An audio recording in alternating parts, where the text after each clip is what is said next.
जय भारत। कल जो येदियुरप्पा ने वो श्रमिकों के लिए जो ट्रेन्स तय की थी वो सब ट्रेन कैंसिल कर दी और मजदूरों को, श्रमिकों को कहा कि नहीं, गांव जाना नहीं, क्योंकि उनकी शायद हमारे जो क्रिमिनल कैपिटलिस्ट है और कुछ बिल्डर उनके साथ बात हुई होंगी, यदि ये लोग सब जाएंगे तो हम क्या करेंगे। आपको 22 मार्च से वो लोग भूखे थे, कई लोग कोरोना से बाधित थे, उनको ना आपने मेडिसिन दिया, ना आपने उनको खाने को दिया, ना पीने को दिया, और वो जब गांव जा रहे तो आपको अधिकार क्या है कि आप जा नहीं सकते गांव। ये तो रॉन्गफुल कन्फाइनमेंट हो गया। लेकिन सब हमारे विपक्षी भी चुप है। ये ऐसा येदियुरप्पा कर ही नहीं सकता। ना तो मोदी को कोरोना से लड़ाई करनी है, ना तो मजदूरों को कुछ देना है। यदि हम दुनिया का अभ्यास करेंगे तो जब से कोरोना आया, यानी नवंबर में चाइना में आया, तो चाइना में नवंबर में आया तो हर कंट्री का एक थिंकिंग टैंक होता है कि ये कोरोना हमारे देश में आए तो क्या होगा, क्या क्या करना पड़ेगा। हम तो चाइना में, मैंने कई बार बोला कि जैसे मॉल में जाते हैं वैसे चाइना में जाने वाले लोग थे हमारे। तो चाइना से कोरोना हमारे यहाँ आने वाला है, ये सोचने के लिए भारत में किसी की औकात नहीं थी। ठीक है, आप 22 मार्च तक चुप रहे। हमारे यहाँ पहला जो आया कोरोना बाधित, वो 30 जनवरी को बाहर आया। तो 30 जनवरी से आप 22 मार्च तक क्या कर रहे थे। उसके बाद देखो ना, दुनिया का कोरिया और अमेरिका, उनके यहाँ बाधित एक ही दिन मिला। साउथ कोरिया ने सब बंद कर दिए, रास्ते बंद किए, ट्रैफिक बंद कर दिया, आना जाना बंद कर दिया और कंट्रोल किया।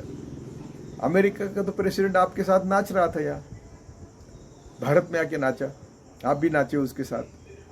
तो कुछ नहीं किया जानबूझकर। ठीक है, जब लॉकआउट किया तो आपकी जिम्मेदारी थी कि सर्वे करना कि देश में कितने हॉस्पिटल्स है, कितने हमको ऑक्सीजन के सिलेंडर लगेंगे, कितने मास्क लगेंगे।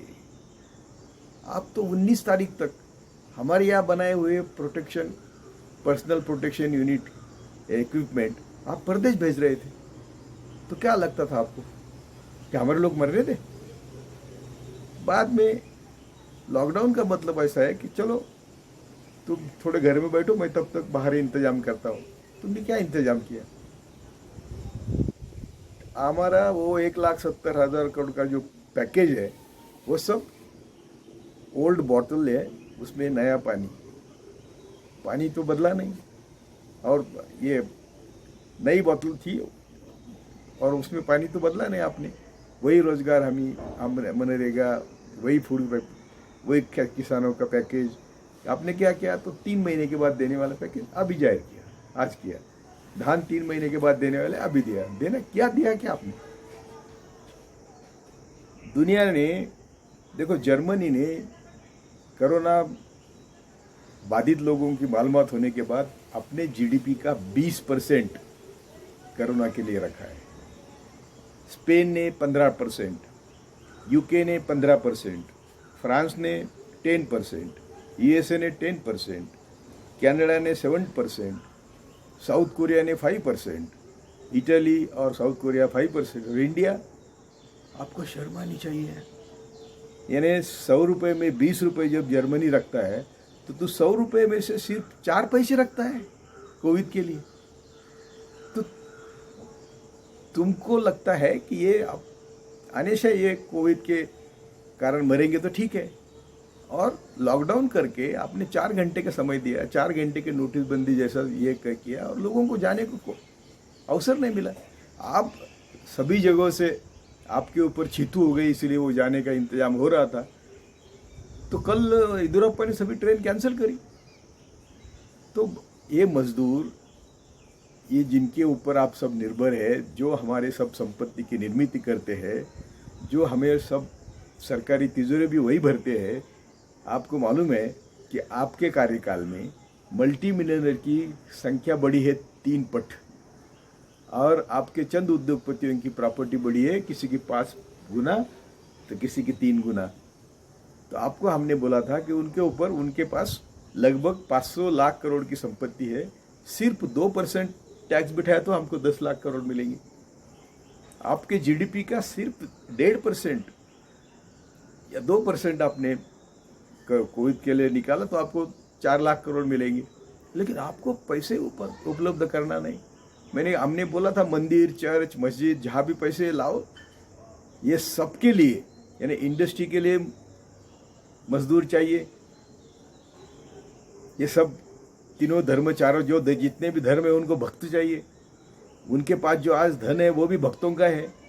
यदि भक्त नहीं जिंदा रहेंगे तो इनके ये धर्म की दुकानें आगे कैसे चलेंगी? तो उनको भी बोलो सबको पैसे दो। आपने तो पीएम केयर अकेले के निकाला है, ना उस पर सरकार का कंट्रोल है, ना उस पर एडवोकेट जनरल का कंट्रोल है। किस लिए आप ये करते हैं? आप चाहते क्या है? तो आप चाहते हैं, मेरा जो कयास वो भाई सही निकला है कि आप चाहते हैं कि तुम्हारा जो 30% वोटर है वो सिर्फ जिंदा रहे और 70% लोग आहिस्ते आहिस्ते मरे। तो मैं इस वीडियो के माध्यम से सभी हमारे श्रमिकों को विनती करता हूँ कि आपने अभी घर जाना है तो जाना ही है। ये मेरा वीडियो आपके पास कैसा आएगा मुझे मालूम नहीं, लेकिन आप घर जाओ, आधा एकड़, पाव एकड़ जो भी अपनी खेती है उसमें 2 समय की रोटी के बजाय 1 समय की रोटी और अच्छी हवा आपकी सेहत अच्छी करेंगी। और इन हरामजादों ने हमको भूखा रखा, हज़ारों किलोमीटर पैदल चलने लगाया, कितने लोग पैदल चलते चलते मरे। इनको सबको सबक सिखाने के लिए हमारा कोई भी श्रमिक कामगार नहीं जाना चाहिए। मोदी ने आने के बाद क्या किया? हमेशा पूंजीवादियों को मदद करने की कोशिश की, और 2019 मई 2019 के बाद तो उसको इतना माज आया है कि उसने ये जो लेबर पहले से बोलता था वो कि मैं सब पुराने कानून रद्द करूंगा, तो पुराने कानून में क्या किया उसने? आप लोगों के हित के संरक्षण के लिए 44 कानून थे, उसका उसने बोला है कि वो मैं निचोड़ के 4 कानून करता हूँ। और क्या किया कि अभी मिनिमम, न्यूनतम आपको जो सैलरी है महीने की वो 4,000 तक लाई। 4,000 में उसका साले का सुबह का ब्रश भी नहीं होता, ब्रश और पेस्ट 4,000 में, वो आपको 4,000 में महीना और 5 लोगों की फैमिली को संभालने को बोल रहा है।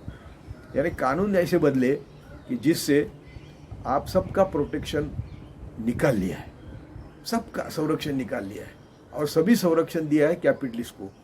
अभी यूपी के मेरे दोस्त का फ़ोन था, डॉक्टर मित्तल करके, उन्होंने कहा कि हमारे यहाँ ऐसे कानून लाए, मध्य प्रदेश में ऐसे कानून लाए कि तुम लोग सब गुलाम बन गए, ना आपको किसी कानून का प्रोटेक्शन रहा, ना आपको पैसे का प्रोटेक्शन रहा। अभी आप बोलते हैं ना कि सैलरी दे दो, सैलरी देते नहीं, और बोलते नहीं रहो, काम को रहना पड़ेगा।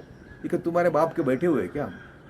तो इसीलिए मैं सभी को विनती करता हूँ कि आप भी थोड़ा सोचो, इनको सबक सिखाने की संधि है। अभी हम सब मिलके घर जाएंगे, जो भी मिलती आधी रोटी वो खा के नमक रोटी खाएंगे, लेकिन इन पूंजीवादियों की गुलामी नहीं करेंगे, क्योंकि कानून भी ऐसे बदले हैं कि आपको कोई प्रोटेक्शन नहीं। कभी भी वो निकाल सकते हैं, कभी वो आपको फेंक सकते हैं, कभी भी आपको अंदर डाल सकते हैं। ये सब कानून जो बदले मोदी ने, वो सब पूंजीवादियों का दलाल है, आरएसएस का दलाल है। आरएसएस को साथ लेके पूंजीवादियों ने ये सब किया है, क्योंकि आरएसएस आपको पाकिस्तान, भारत, हिंदू, मुस्लिम, घर वापसी, लिंचिंग, इसमें आपको गढ़ के रखता है, और मोदी सभी कानून बना के पूंजीवादियों का संरक्षण करता है। तो ये चाल हमने समझनी चाहिए, और हम सब मिलके यदि साथ नहीं आएंगे, मैं सभी विपक्षी नेताओं को विनती करता हूँ कि स्काइप पे आप एक दूसरे से बात करो, और बात करके इससे चारा क्या है, इससे कुछ चारा निकालने की कोशिश करो। मैं बोलता हूँ एक ही चारा है, ये पूंजीवादी और ब्राह्मणवादी मुक्त भारत करना, एक ही नारा और एक ही चारा है। जय भारत।